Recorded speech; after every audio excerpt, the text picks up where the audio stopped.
Hey guys, I'm Richard Neowin. Today we're unboxing the Kindle Oasis. I got the 3G model, so this is a $360 Kindle, and I bought it. I didn't get a review unit, I bought it. And I'm going to tell you why I bought it, because I think it'll add context to the review. So if you don't want to hear my story about why I bought it, feel free to scrub ahead, and when you see a close-up of the product, that's when we're actually doing the unboxing. So this was my original Kindle. I have this here. I've had this for longer than I've had an iPad, so since 2011. Well, probably since this came out. So this is the fourth generation Kindle. And I never really used it a lot. There's a lot of things I just don't like about it. If you ever have to type anything in, you have to kind of scroll across an on-screen keyboard with this little thing here. It wasn't that pleasant. I like that you have buttons over here to easily switch between pages, but that's about it. So I would end up using my iPad because this is an iPad Air 2, and it's fantastic for reading books. Apple has the perfect aspect ratio, which is 4:3, which is the same as a piece of paper. But the problem with an iPad is that it's kind of big, so if you're in bed, it causes some problems. If you're in bright sunlight, it's not great. So while I do enjoy reading books on this, it's not for everywhere. So finally I decided to get a new Kindle. I decided on the Kindle Paperwhite. It's on sale for $100, regularly $120 or $119.99 to be specific. And I said, this is going to be my Kindle. And I got it. I do love it. It's got a backlight. It has the 300 ppi display, and it has a touchscreen, so I can finally type like a normal person on here. If I need to type in a Wi-Fi password or something like that. Just typing anything on this was just a bad experience. And the light is great, but there was a couple issues that I had with it. One, I wanted a 3G model.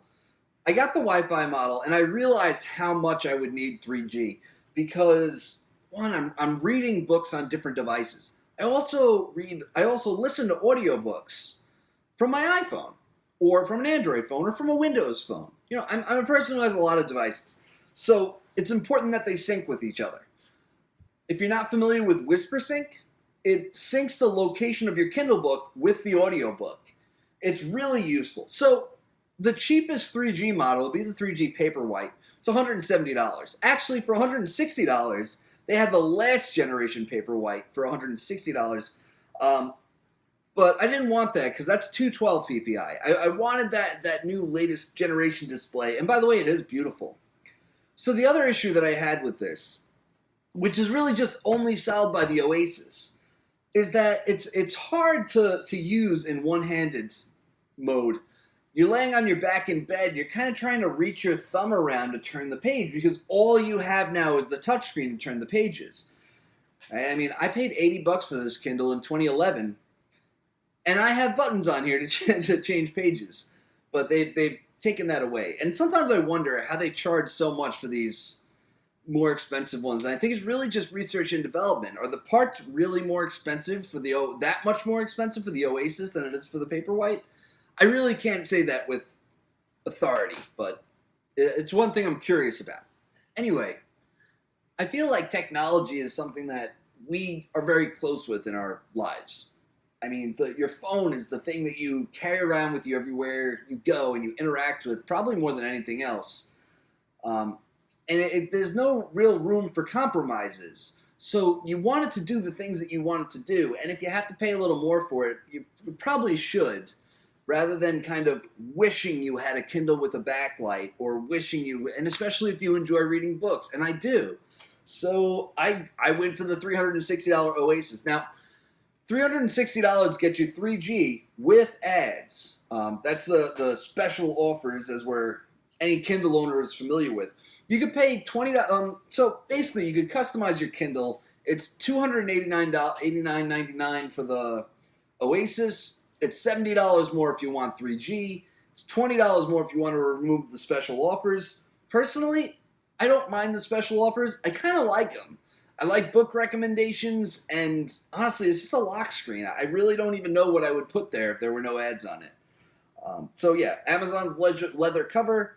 Sometimes it offers the replacement plan. Who cares? And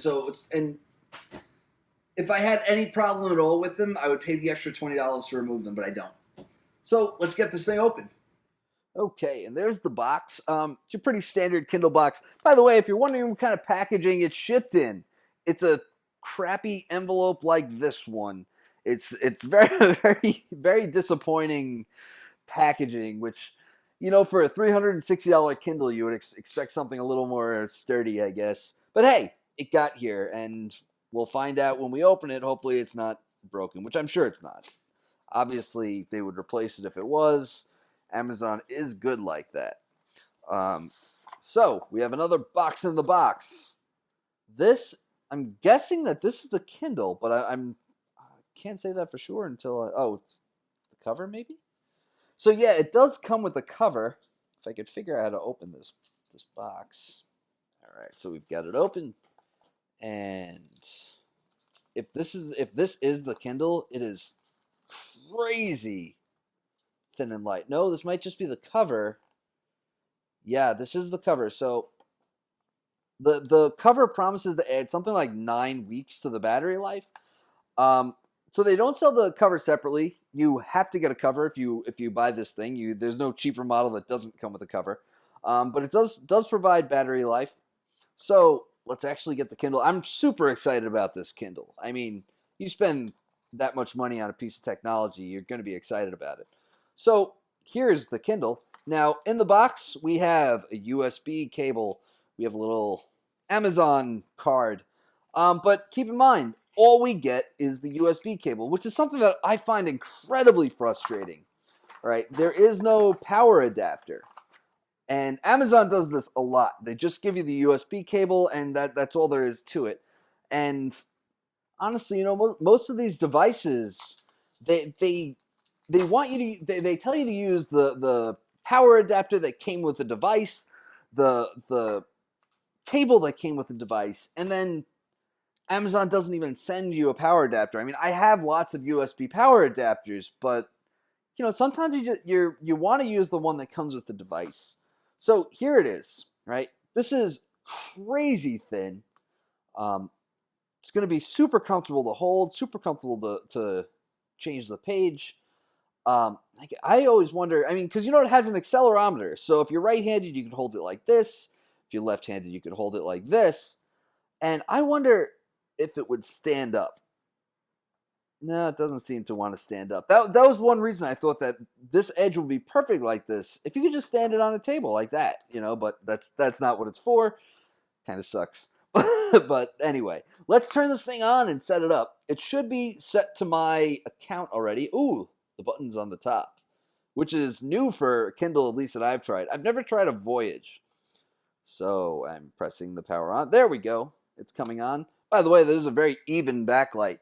That was one thing. I did not buy it because apparently it has 10 LEDs in the backlight, where the Paperwhite has 4, the Voyage has 6, so it's a much more even backlight.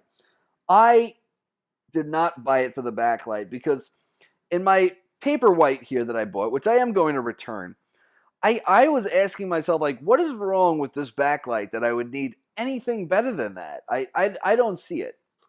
All right, so we're going to set this to English US. All right. Now, they do have financing deals for this thing. If you can't afford $360, $380, $290 for a Kindle, you can pay something like $72 for 5 months. Or, I mean, that was for the one that I got. That's what it said, $72. So I'm guessing it's a little more for $5. I mean, it's a little more per month if you get the $380 one, a little less if you get the $290 one. But there are options. If you really want this nice Kindle, but you don't want to put that much of a dent in your bank account right now. Okay, looks like it's booting up. Okay, reimagined ultralight design, longest Kindle battery life yet. High resolution 300 ppi display, adjustable built-in light, holds thousands of books. Now, that longest Kindle battery life yet, that's a little misleading. It might be true, but if you go to the comparing Kindles page, it's going to say weeks of battery life for all Kindles, except this is going to say months. And when it says months, it's assuming that you use this battery cover. So if you want to just carry this thing around like this, if you don't want to use that cover, you're not going to get months. So it still might be better. I really can't say for sure. All right, so notice we have 3G service on here. Fantastic. All right, so we're going to connect to Wi-Fi as well.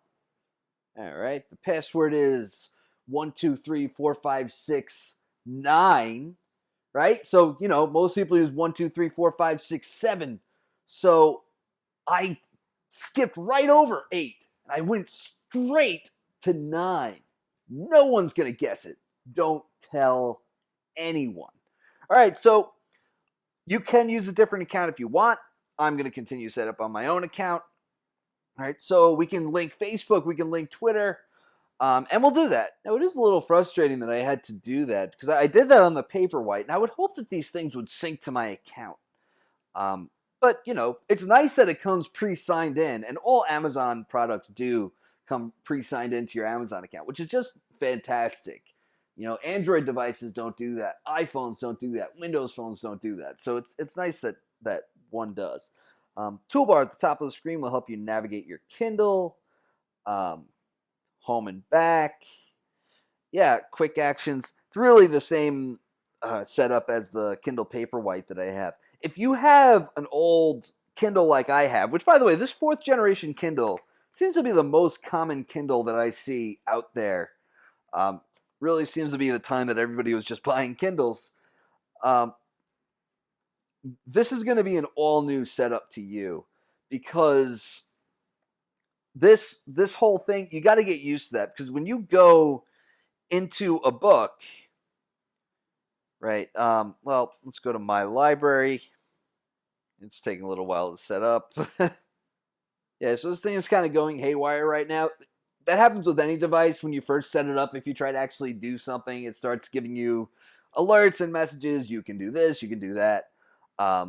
So let's go to all, and we're going to go to Juan Carlos Bagnell's book, which, by the way, I'm a fan of Juan Carlos Bagnell. He does good work.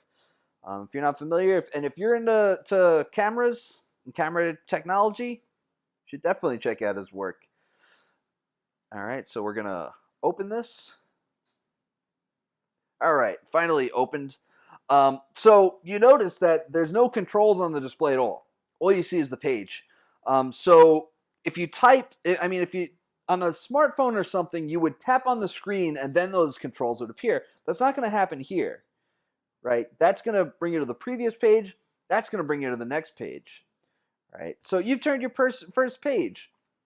One thing I didn't like about those touchscreen controls is that the previous page is only on about this much of the screen.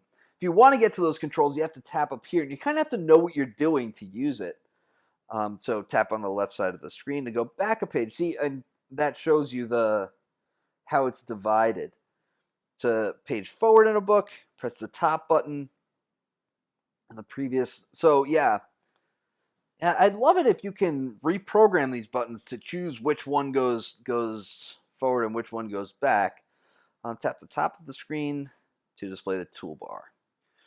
All right, so that's going to display the toolbar. You can control brightness over here. The controls seem to be pretty much the same as the Paperwhite, but damn, that gets bright.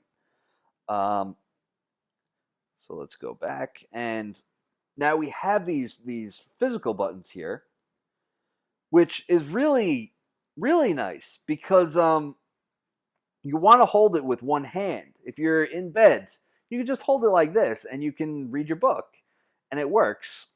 It's a lot better than just having a touchscreen, and having the touchscreen is a lot better than having something like this. And it really seemed like the Oasis is the only one that kind of fits those needs. So the design, as you see, it's a lot thicker on this side. This is 3.4 millimeters thick here, which is about half the width of an iPhone 6. Okay, so that's super thin. I can't imagine that they fit anything in here other than display and touchscreen technology, right? So you're meant to hold it on this side, so there should be an accelerometer. So yeah, if you're left-handed, you can hold it like this, And this is the first Kindle that does this. Well, there were other Kindles that have accelerometers. And that was one thing I was curious about, is if I held it up like this, if it would automatically do that. But it doesn't. Although there should be settings that would allow you to do that. There usually are. Um, anyway, go back to the home screen. And that's about it for an unboxing. I'm going to be using this. Well, I'm planning on using it for a long time, but I'll be using it for the next couple of weeks, and then I'll do a review. Might even do a comparison with the Paperwhite to talk a little bit more about it after I'm a little more familiar. There might be a second impressions, which is when I've had it for more than a couple days. I've learned a few things about it, but I don't have it for long enough to do a review. Anyway, guys, that's it. I'm Rich from NeoWin. Have a great night.